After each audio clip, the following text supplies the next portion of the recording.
mag-pruning po tayo ng dragon fruit. Kung mapapansin nyo, naputol. Pero mayroon tumubong dalawa.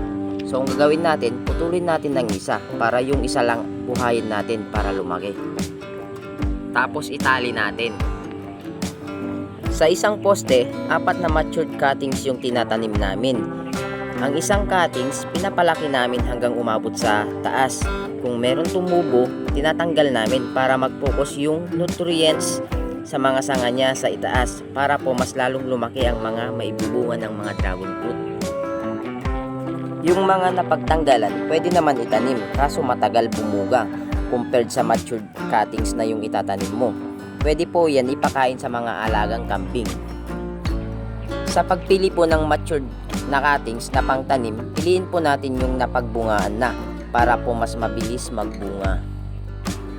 Pag end season na ng dragon fruit, month of December, mag hard pruning kami. Tatanggalin namin yung mga napagbungaan na. Yun yung itatanim namin dito sa farm.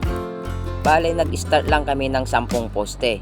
Yan yung mga mother plant namin dito sa farm. Nag-try lang muna kami, try and error, hanggang nakuha namin yung tamang management ng dragon fruit.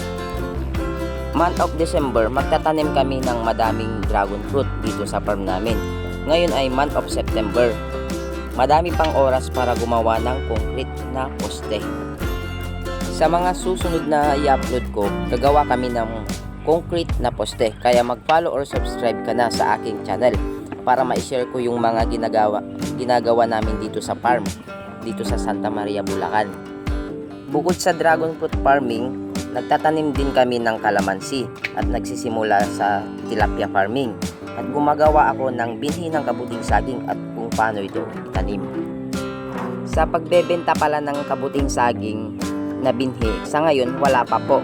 Wala pa pong available kasi pre-na-process ko muna yung BIR ko para makapagbenta ko ng produkto ko sa Shopee at Lazada. By end of October po siguro meron na.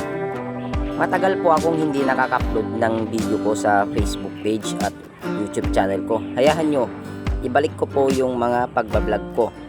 Mahal ko po kayo. Maraming salamat. Subscribe!